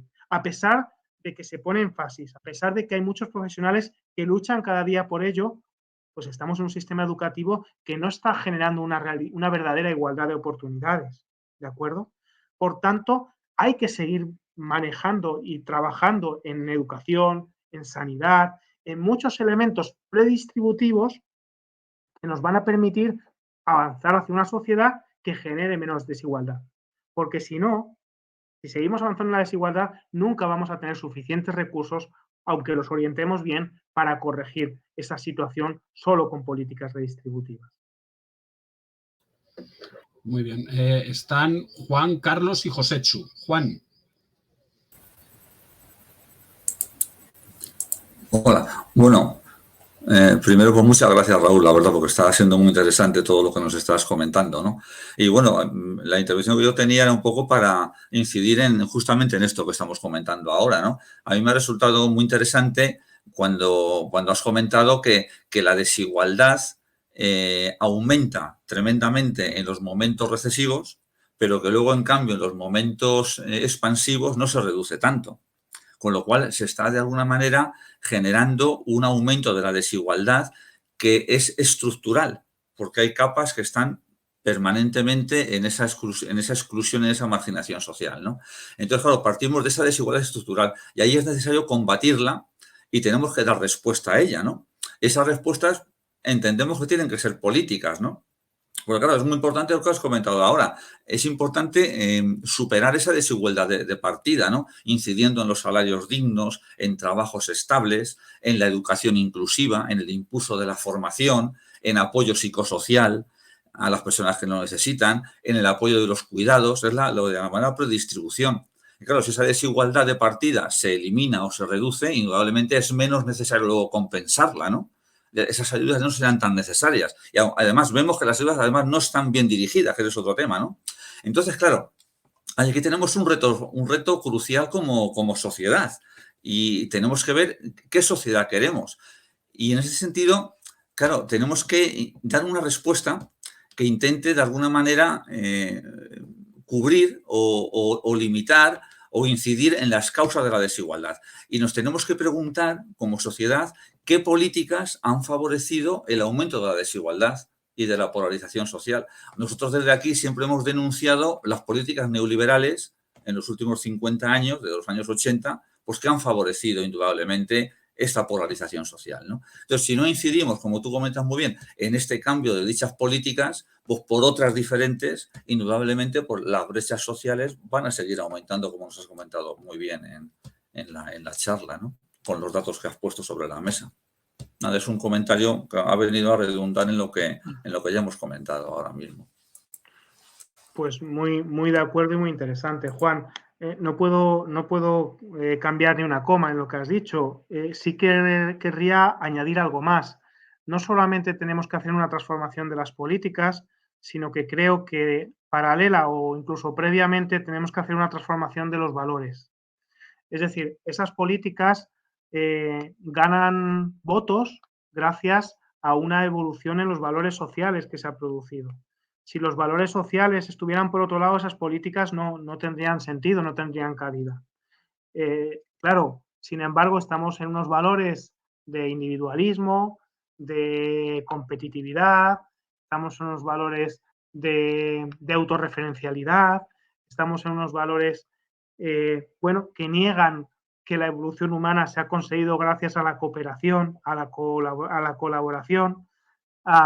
Estamos en unos valores en el cual tú puedes ser feliz aunque tu vecino esté muriéndose a tu lado, es decir, en el cual no te duele el sufrimiento del otro, ¿no? Por tanto, simplemente añadir eso, junto a esos cambios de las políticas o incluso antes que esos cambios de políticas tenemos que hacer un cambio de valores. Y ahí tenemos que ver cada uno dónde los encajaríamos o dónde los anclaríamos, ¿no? Pero desde luego creo que es necesario esa evolución lo antes posible, ¿no? Habrá quien lo encaje en sus valores religiosos, habrá quien los encaje en sus valores humanistas, perfecto. Pero no podemos mejorar mucho el nivel moral de una sociedad solamente mejorando el nivel moral de los políticos, porque el nivel moral de los políticos es el reflejo, más o menos, del nivel moral de la sociedad, ¿no? Por tanto, necesitamos una transformación personal y colectiva que permita una forma de hacer distinta y, sobre todo, que no transija por formas de hacer sociedad que no encajen en esos valores, ¿no? Que seamos muy intransigentes. No, es que eso que están haciendo estas personas no tiene cabida en nuestro sistema de valores y no tiene cabida en la sociedad que nosotros queremos y soñamos.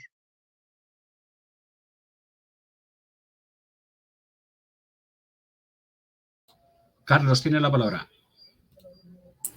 Sí, vamos a ver. Hay una cuestión, cuando hablabas de la diferencia entre los países en cómo se organizan las prestaciones, yo me pregunto qué incidencia tiene en eso las dejaciones que hacen nuestros gobiernos, tanto regionales como el nacional, en sus responsabilidades. Es decir, por poner dos ejemplos.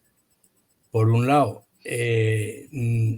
los gobiernos ceden a la sociedad, a las personas, el responder a muchas cosas que son responsabilidad de ellos, como por ejemplo todo el tema de los bancos de alimentos, etcétera, y muchas otras cosas, ¿no?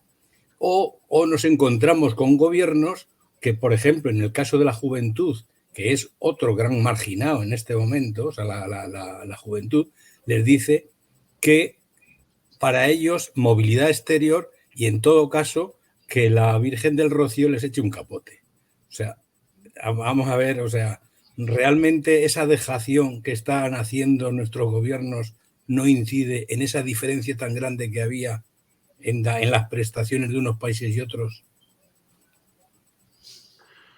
Seguro que sí, seguro que sí. Desde mi punto de vista no es el factor que más explica esas diferencias, pero suma negativamente o resta, ¿no? a esa realidad.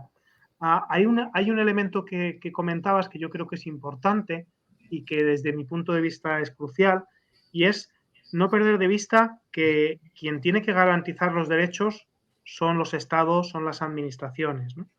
Y esa garantía de derechos tiene que ser reclamable a esos estados y a esas administraciones.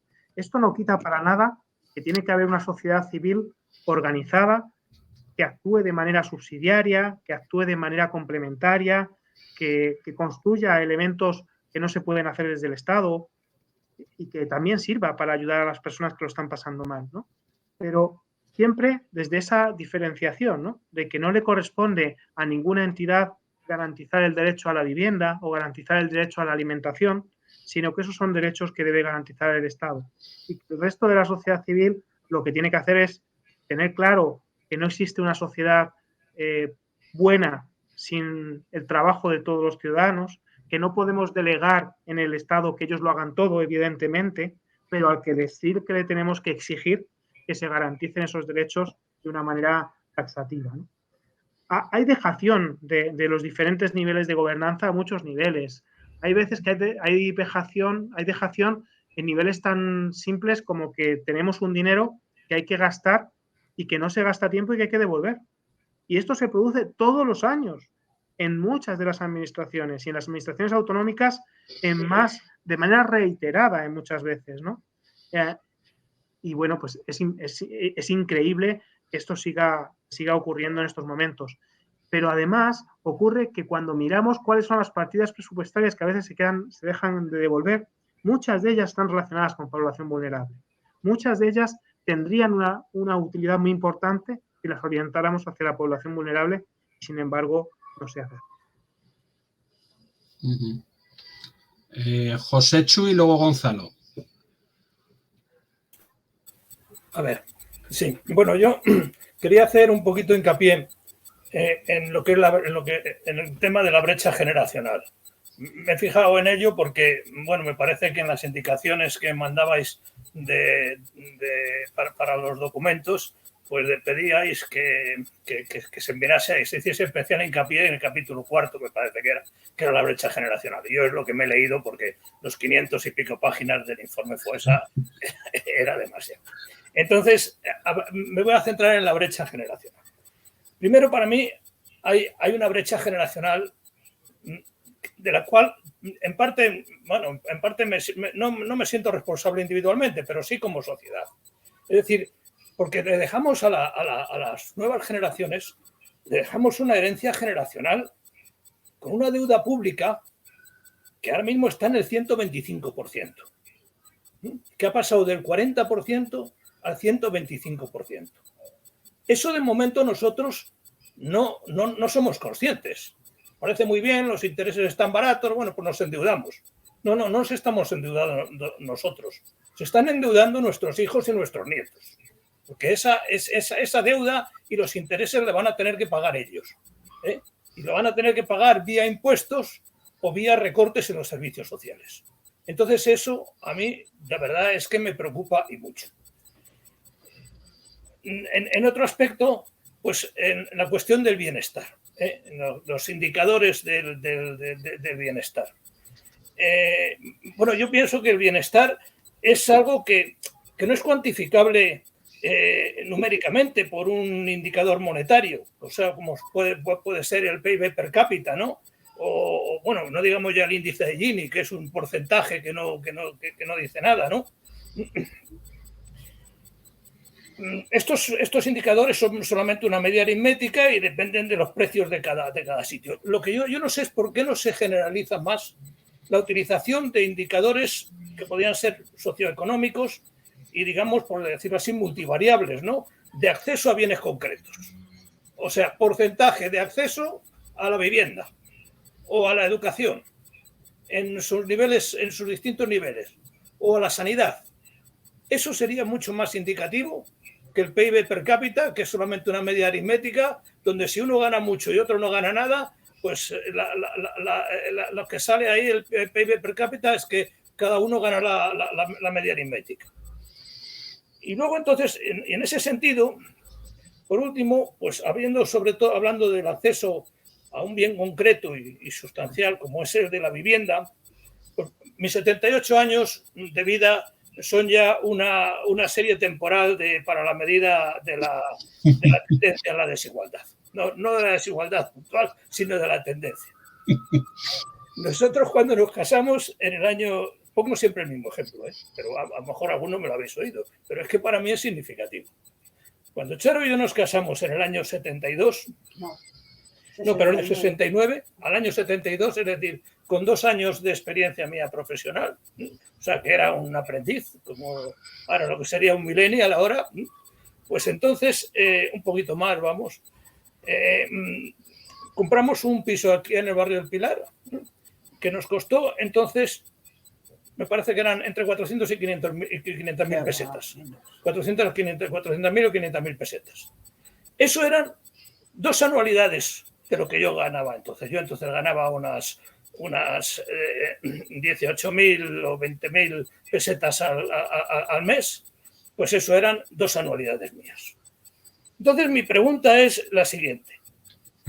¿Por qué entonces una persona como yo, con 2 años de experiencia profesional, podía acceder a comprar una vivienda? El alquiler sería proporcional también a lo que les cuesta ahora, pero vamos a poner el ejemplo de la vivienda. Con 2 anualidades de sueldo, en un país que tenía entonces un PIB per cápita de unos 3.500 euros, de ese orden. Que estábamos en una crisis económica terrible, energética terrible. Yo recuerdo que había subido el precio del petróleo muchísimo, no se podía gastar energía y en la Gran Vía estaban encendidas una farola así y otra no. Y había que ahorrar energía. Estábamos en una autarquía, en medio de una dictadura y suspirando por entrar en Europa. Y como digo, con un PIB per cápita de 3.500 euros. Ahora estamos en un país con un PIB per cápita 8 veces mayor, de 24.000 euros de PIB per cápita. En un país que somos una democracia, que estamos en Europa y que somos la 4ª economía de la Unión Europea. ¿Cómo puede ser que ahora necesiten 20 años 40 sería a lo mejor de hipoteca, pero por lo menos 20 años, 20 anualidades para comprar un piso de las mismas características que compramos nosotros? ¿Quién se lo lleva? A mí que me expliquen quién se lo lleva o quién se lo ha llevado. Nada más. Y bueno, darte las gracias, Raúl, por tu intervención o por tu ponencia, que ha sido muy ilustrativa y además muy fácil de seguir. Muchas gracias. Gracias a ti, Gonzalo, por Josécho, perdón, por tu reflexión y por tus planteamientos, porque son de mucho interés. Fíjate, voy a unir dos de los elementos que comentabas, y es qué indicadores construimos para ver lo que pasa y la cuestión de la vivienda. Uno de los indicadores que construimos, que da una buena pista de cómo vive la gente, es el gasto excesivo en vivienda. Es un indicador que dice, cuando pagas la vivienda, ya sea alquiler o hipoteca, si te quedas en situación de pobreza extrema, que es estar por debajo de un umbral muy bajito, ¿vale? Das positivo en ese indicador. En ese indicador de gasto excesivo en vivienda, tenemos aproximadamente un 17% de la población en estos momentos, ¿vale? Estamos hablando, pues, en términos de hogares, yo diría que en torno a unos pues 18 millones, un 20%, en torno a 3 millones, sin exagerar, 3 millones de familias que cuando llega el día 1 y paga su alquiler y su hipoteca, se quedan el resto del mes con el agua al cuello para salir adelante, ¿vale? Evidentemente, totalmente de acuerdo en que necesitamos generar indicadores distintos. Y indicadores que nos hablen, por ejemplo, de esto mismo. ¿Qué nos dice este indicador? Nos dice que la vivienda no es un derecho, que la vivienda llevamos muchos años en nuestro país siendo un bien de inversión que está sirviendo como espacio de especulación y como espacio de enriquecimiento de algunos, de una parte de la población. Es decir, que hemos puesto en primer lugar, el derecho a utilizar la vivienda como un bien de inversión, que poner en primer lugar el derecho a que todos tengamos una vivienda digna. Además de eso, nos dice que llevamos muchos años sin crear un parque de vivienda pública social. Un parque de vivienda pública en alquiler, que es el parque de vivienda pública que siempre está en manos de la administración y que es un parque de vivienda pública que sirve para regular de manera natural los precios de las rentas, de los alquileres, de las viviendas no públicas, de las viviendas privadas, ¿no? Y esto no lo hemos hecho. Y llevamos años diciéndolo. Y sin embargo, pasa un gobierno tras otro y a día de hoy, en las comunidades en las que existe más vivienda pública, hay un 2,6% de vivienda pública, en las que más. Pero tenemos comunidades en las cuales apenas llega al 0,6% todo de vivienda pública. Bueno, estamos claramente caminando en dirección contraria y estamos dotándonos de indicadores que realmente no nos hablan de las condiciones de vida de la población, sino que encubren las condiciones, lo que está pasando y las dificultades que están teniendo. Gracias. Está Gonzalo. No sé si Francisco habías pedido la palabra o no. Sí. Sí, vale. Francisco, yo también quería hacer algún comentario. ¿Alguien más? Lo digo por recoger... Pero me dices cuando intervengo, es que no veo... Sí, no te preocupes, Francisco. Vale, Gonzalo, dale. Bueno, yo quería preguntarte sobre dos temas en concreto. Sobre la reforma laboral nueva que nos ha traído este gobierno, que nos ha venido a decir un poco que si no se aprobaba este tipo de reforma laboral, que había mucha gente que iba a seguir sufriendo, incluso iba a sufrir más la situación crítica en la que estamos. Y desde mi óptica, el pensar eso y el hacer eso desde el gobierno con un condicionante fundamental para mí, que es que dijo la patronal que de esta reforma laboral que no se tocaba ni una coma. ¿Vosotros pensáis que va a mejorar la vida de la gente esta reforma laboral? ¿Y en qué medida? Y segundo tema, la renta básica. La renta básica, desde la libertad republicana antigua de la antigua Grecia, consideraba que el hombre es libre cuando tú has hablado de muchos de los conceptos que te voy a decir, pero tener vivienda, tener salud, derecho a la salud, tener derecho a la educación, en fin, otra serie de valores. Y sobre todo, el garantizar los trabajos de cuidados. Los trabajos de cuidados en esta sociedad nunca se han valorado como se tienen que valorar y es el sustento de la sociedad tal y como la tenemos establecida. ¿Qué pensáis vosotros de esto? Desde Cáritas me refiero. Pues si te doy la respuesta desde Cáritas, te tengo que decir que la reforma laboral se valora positivamente como una mejora de las condiciones laborales, fundamentalmente en lo que tiene que ver con la reducción de dos procesos sociales que son muy negativos, que son la temporalidad y la parcialidad, y que puede ayudar un poquito en esa línea. De otro lado, también es importante reconocer que la reforma laboral viene a a devolverle parte de la fuerza que tiene el diálogo social y los movimientos sindicales en nuestro país que se perdieron cuando se aprobó una reforma laboral que hacía que el no acuerdo de un nuevo convenio dejaban a los trabajadores en los mínimos del Estatuto de los Trabajadores. A pesar de eso, el avance no es todo el que se debería y además hay elementos que tienen que ver también con el precio del despido, que tuvo un abaratamiento importante con la reforma laboral y que no se han tocado y que también son objeto de revisión y de tener en cuenta si queremos que esa reforma laboral sea de más utilidad. De todas formas, la reforma laboral o el cambio normativo es importante, hay que avanzar, pero no es la única vía que tenemos que recorrer. Tiene que ir acompañado de cambios en el sistema productivo y tiene que ir acompañado sobre todo de que si nos enfrentamos cada día a un mercado laboral que nos ofrece más dificultades, o sea, todos los cambios tecnológicos que vamos a tener probablemente estén dejando a gente fuera del mercado laboral, al menos durante un tiempo.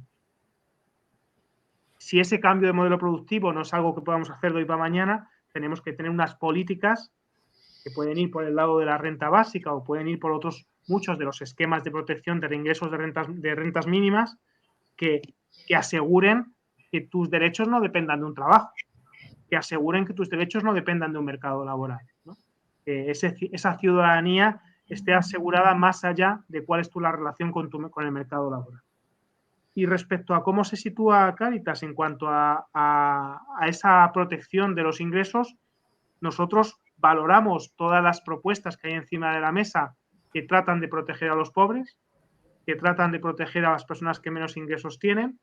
No hacemos acepción de propuestas, creemos que muchas de las que hay en la mesa son importantes y darían buenos resultados, y lo que pretendemos es que se vayan probando y se vayan ejecutando. Es decir, y que se evalúen y que veamos con qué niveles de inversión podemos hacer día a día de hoy, son factibles hacer a día de hoy y ver qué resultados tienen. Por tanto, nuestra posición es una posición abierta a valorar todas las cuestiones que hay encima de la mesa y de alguna forma, eso sí, ahí viendo si funcionan o no, ¿vale? Y también, si hay que priorizar por algo, priorizar por esquemas que sean de inmediata protección a esas personas que o llevan mucho tiempo en situación de pobreza o han caído por esta nueva crisis en situación de pobreza. Porque hay una cosa que nos preocupa y es que no se enquisten esas situaciones, no se cronifiquen las situaciones de pobreza. Cada día que una persona sufre situación de pobreza, le resulta más difícil salir de esa situación.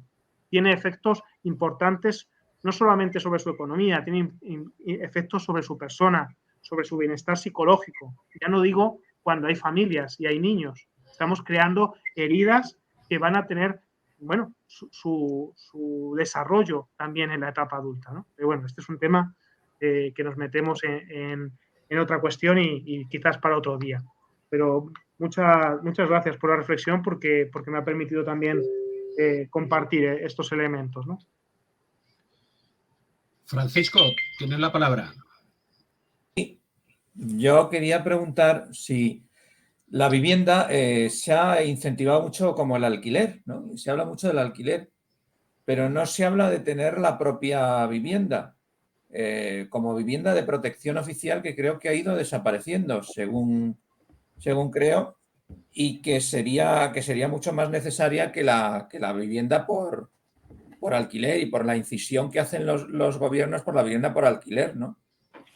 Y bueno, yo quería hacer otra pregunta ya, y una segunda y tercera pregunta, pero ya es más genérica. Bueno, las privatizaciones y todo lo que está surgiendo y todos pues en sanidad, en tal, y todos los fondos de inversión que hay para llevarlas a cabo, bueno, resulta que van a ser muy negativas, ¿no?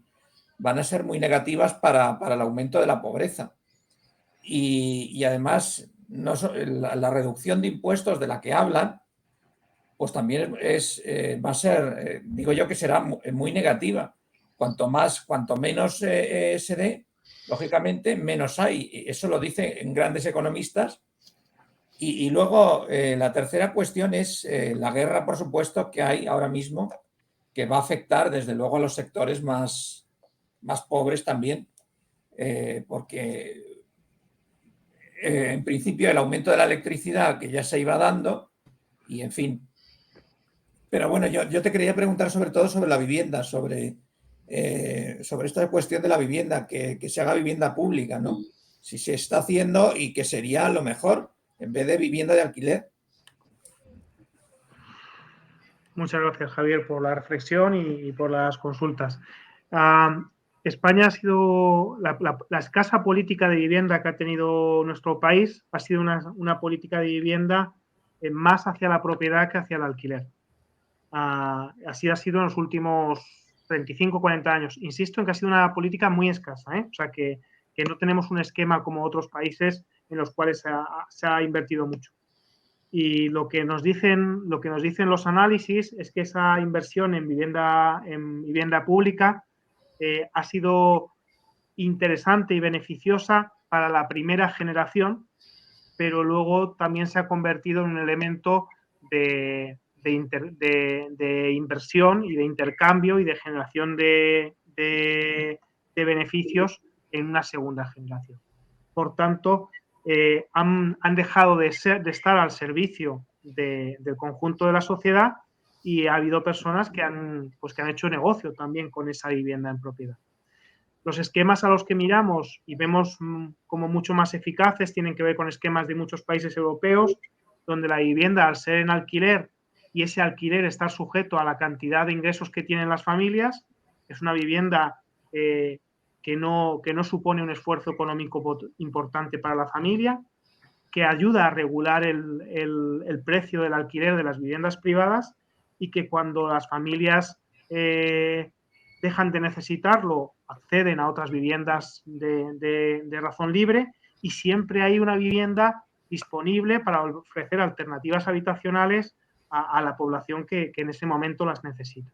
Ese es el esquema que al menos en los análisis vemos como más adecuado para la situación que estamos viviendo ahora mismo, sin que tenga por qué ser incompatible, ¿no?, con otros esquemas que puedan avanzar en el tema de la vivienda pública en propiedad. Pero desde luego sí que necesitamos ampliar el parque de vivienda pública en alquiler como sistema prioritario para asegurar que tengan un lugar donde entrar muchísimas personas en estos momentos, que no lo tienen. Pero yo hablaba de la vivienda, de fomentar un parque de alquiler, no de alquiler, sino de vivienda que seas tú el propietario de esa vivienda, que no tengas que dar cuenta. Te he entendido, Francisco, te he entendido perfectamente. Sí. Yo te iba a comentar, porque me ha parecido interesante, y me parece que también de algún modo vamos cediendo en el lenguaje, y ceder en el lenguaje me parece que es también perder esa parte de valores que has remarcado y que yo creo que hay que incidir bastante en ello.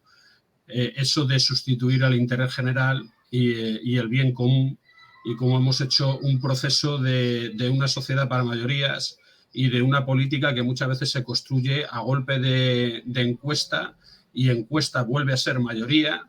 Y por tanto, lo que has dicho de que los recursos que se ponen en esa dinámica de ir paliando la desigualdad fundamentalmente favorecen a las clases medias, me parece que es absolutamente escandaloso. Es una cosa absolutamente escandalosa, pero es la forma de hacer política en una democracia en la que el concepto de bien común se sustituye por el del interés general, ¿no? Y yo creo que eso que lo tenemos que remarcar y ponerlo encima de la mesa. Y enlazando con esto, te quería preguntar, lo digo porque ha salido poco y me parece que es un elemento también importante de la gente que vive en ese 20% de la parte de abajo del primer piso, sobre el tema de la participación política. Lo digo porque es verdad lo de la brecha digital, todo este tipo de cosas, pero cuando uno escarba y va buscando, por ejemplo, datos sobre la abstención en este país, si empieza a escarbar un poquito y mira no solamente de las últimas elecciones, sino de 3, 4 elecciones hacia atrás, te encuentras en que las dinámicas de abstención son absolutamente llamativas en barriadas que son absolutamente barriadas, pues como ¿qué te iba a decir yo? En barrios de Sevilla, barrios de Barcelona, algún barrio de Madrid, sitios que están castigados por la pobreza de forma muy severa,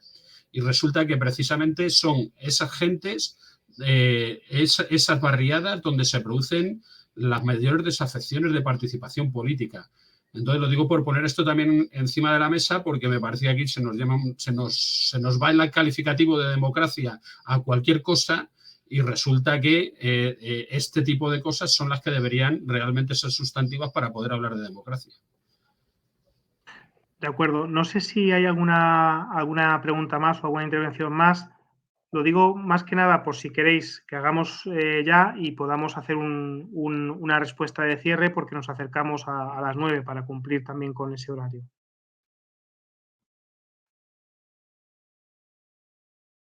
No se te escucha ahora, Joaquín. No, sí, perdón.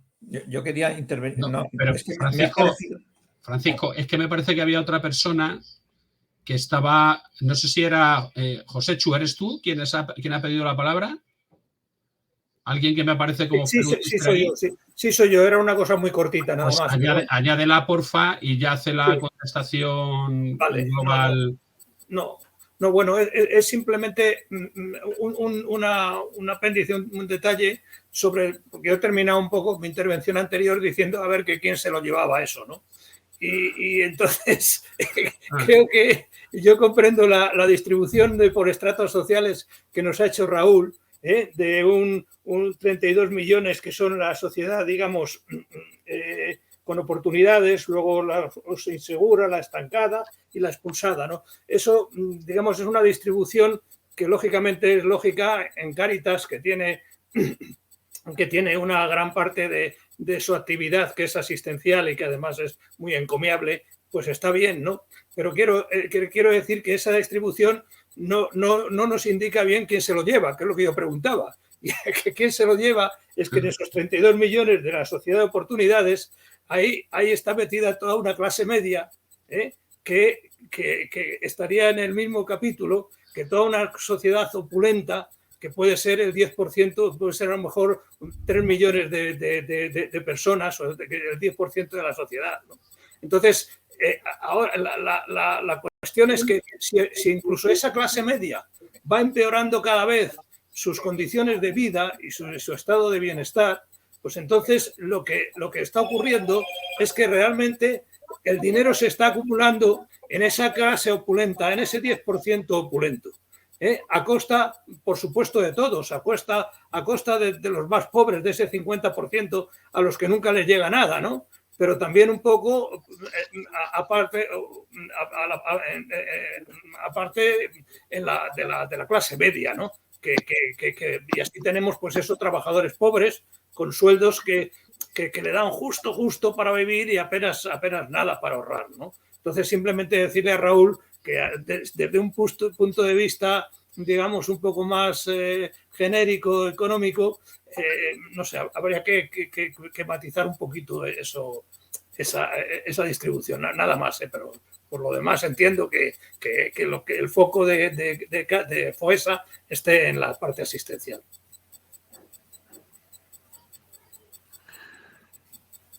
ningún pero y ningún miedo a hablar de los más ricos que acumulan parte de esas ganancias, ¿no? Sin embargo, yo creo que el análisis tiene que ser más profundo que ricos contra pobres o pobres contra ricos. De hecho, las mayores dificultades en las condiciones de vida no se generan por el incremento de la renta de los más ricos, sino se incrementan por la distancia con respecto a la clase media. La clase media es la que marca los estándares de vida, lo que te permite salir a cenar un viernes, lo que te permite tener 5 días en un camping de vacaciones. Es esa clase media la que marca esos bienes, el acceso a esos bienes y esos servicios. Y lo que se ha producido en nuestra sociedad, además de un alejamiento con respecto a esos de arriba, al top, los más ricos, ha sido un alejamiento con respecto a la clase media. Y eso creo que es también importante tenerlo en cuenta porque nos observa o nos pone el foco en cómo cada día es más difícil que un grupo importante de la población, en torno al 20-25%, haga cosas que para nosotros son naturales, son obvias, son necesarias en el proceso de sentirse ciudadano y de sentirse partícipe. Así que simplemente añadir ese matiz sin negar lo otro, sin cuestionarlo. Y hay un punto que ha abierto Joaquín, que a mí me interesaría dedicarle un rato, pero tenemos un minuto y yo soy muy eficaz con los tiempos, y es el tema de la participación política. Tenemos barrios de Madrid en los que la abstención está inferior al 15-20%. Y tenemos barrios de Madrid donde la participación, donde el voto no sube del 15 o 20%. Usera, tenemos ejemplos en un territorio de apenas 3-4 kilómetros. Y esto tiene una relación muy importante con el nivel económico. Se abstienen mucho más las personas que en situación de pobreza y exclusión social y votan muchísimo más las personas en bonanza. Claro, esto genera, lo primero, un cuestionamiento de la democracia. Si la democracia significa participar solamente cada 4 años mediante un voto, si la democracia no implica no estar dejando un 20% o un 25% de la población en la cuneta, pero si además la democracia no implica que los pobres no se sienten representados en los partidos políticos y acaban desafectándose de esa participación política y diciéndole que les den y yo me voy fuera, pues obviamente estamos destruyendo un sistema democrático, ¿no? Obviamente estamos haciendo que la gente más vulnerable pase de todo. Y pasa de todo porque nadie habla de sus problemas y nadie habla de sus problemas porque no vota. Y ahí es donde creamos un problema también. Se genera un círculo negativo en la participación política. Porque ¿qué partido político se atreve a tocar las pensiones de una manera considerable? Cuando hay una mayor proporción de población pensionista que genera el voto. Pues si eso mismo consiguiéramos que ocurriera en los sectores más vulnerables, conseguiríamos meter en la agenda política los problemas, las dificultades, las condiciones de las personas más vulnerables. Pero esto a día de hoy está muy lejos de ser una realidad, ¿no? Necesitamos cambiar, seguir cambiando valores y necesitamos seguir priorizando esa ciudadanía política, ¿no? que queda muy lejos de la realidad de muchas personas. La verdad es que me voy con muchos elementos de las reflexiones que me habéis compartido y me voy también con muchos elementos a seguir dándole vueltas, ¿no? Esto de pensar juntos siempre nos enriquece. Así que, por mi parte, no sé, yo no tengo nada más que aportar hoy. Muy bien, Raúl, pues muchísimas gracias por tu aportación, muy enriquecedora para todos y todas, y os debemos visitas a la librería del barrio allí para conoceros en vivo y en directo. Algunos ya estuvimos escuchando a Rojo Cancionero hace ya unos años que estuvieron allí en una actuación y os conocemos, pero tenemos que volver y algún acto que hagáis, mandarnos por si alguno nos podemos acercar. No, vuelve Rojo Cancionero. Ah, sí, pues, que va a actuar pronto. Le paso a Juan la cita para que os la comparta. Genial, vale, pues muchas gracias. Bueno, pues el próximo acto, que me parece que es también por lo que preguntaba Francisco, es el jueves 17 de marzo. Cuidado que cambiamos, no va a ser un viernes, va a ser un jueves 17 de marzo, y lo vamos a dedicar al tema del cuidado de la casa común, los desafíos que tenemos por delante, y estará gente de Ecologistas en Acción. Así que nada, Raúl, muchísimas gracias por tu aportación. No hay charla. Todos no hay y charla. todas el día 17. Gracias a vosotros, ha sido un placer. Adiós, muchas gracias. Gracias. Gracias. Bueno, pues nada, buenas gentes. Nos vemos el 17, ¿vale?